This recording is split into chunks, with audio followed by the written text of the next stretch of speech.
You have 7 seconds. Look at this resume and decide whether you would keep reading. Do not study it. Do not search for hidden details. Just scan it like a busy recruiter.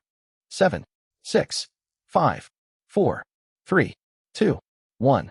Time. What role is this candidate targeting? What level are they operating at?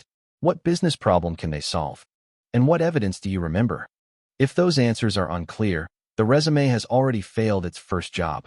This does not mean every recruiter rejects every resume after exactly 7 seconds. 7 seconds is a test, not a universal law. The real question is whether your value becomes obvious before the reader loses interest. At first, recruiters are not reading every line. They are deciding whether a deeper read is worth their time. That decision usually depends on 4 signals: fit, level, value, and proof. Fit means the role is clear. Level means the scope and seniority make sense. Value means the employer can see what problems you solve. Proof means your claims are supported by credible evidence. Now look at our candidate, Jordan Lee. Jordan has 8 years of program and operations experience. Jordan has led cross-functional projects, improved onboarding, automated reporting, and coordinated teams across several regions. The experience is real. But the top of the resume says only experienced professional seeking a challenging role. The summary says results-driven, strategic, and an excellent communicator. The skills section lists leadership, teamwork, Microsoft Office, problem-solving, and strategy. Nothing is technically wrong, but almost nothing helps the reader place Jordan into a specific hiring decision. This is the first failure: no clear role signal. A broad headline feels flexible because it appears to keep more options open. In practice, it transfers the work of interpretation to the recruiter. Should Jordan be considered for operations, program management, consulting, project delivery, or general administration?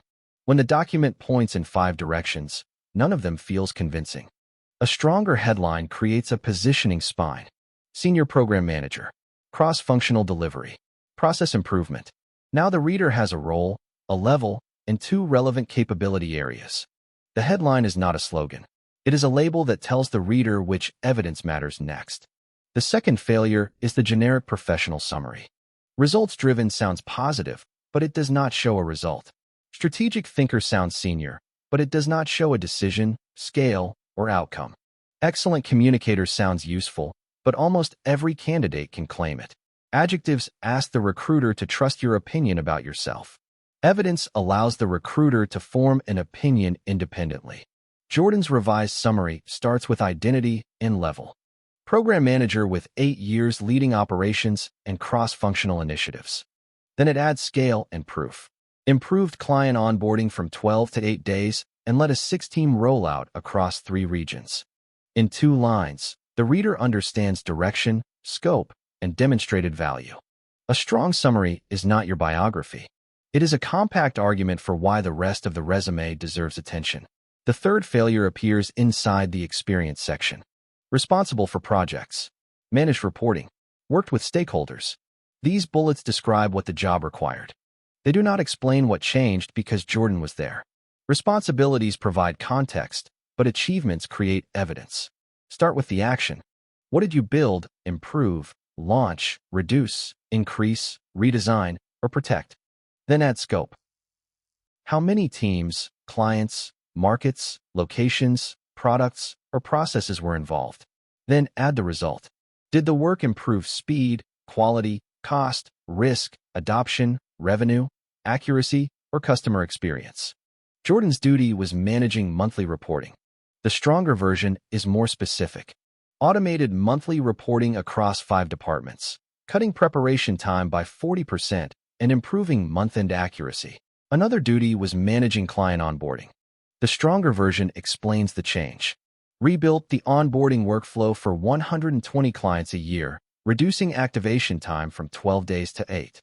You do not need a dramatic revenue number in every bullet.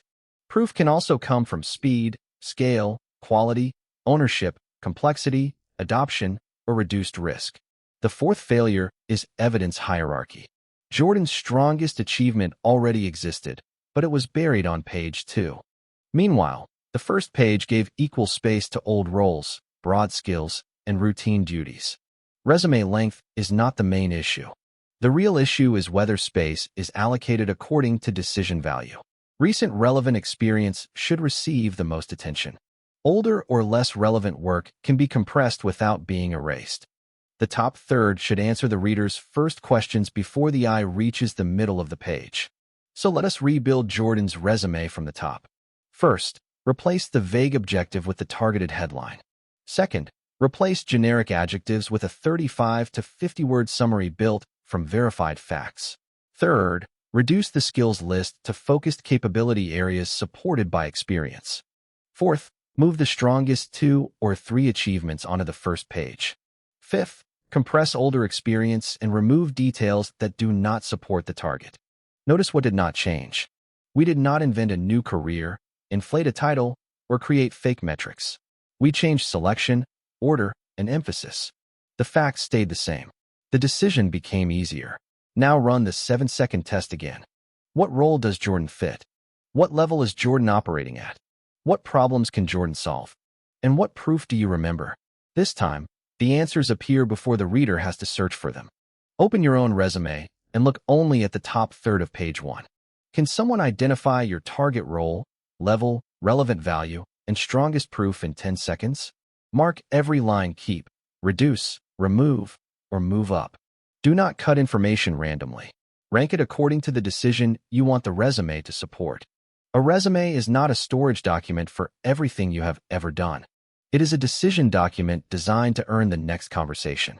The Career Toolkit Core Edition gives you the complete 7-module system for job search strategy, resume, ATS, LinkedIn, interviews, salary negotiation, and remote work. The Career Toolkit Master Edition includes the complete system plus ready-to-use templates and real-world examples you can adapt. Both editions are linked below. Build a clearer resume, make your evidence easier to see, and give the right employer a reason to keep reading.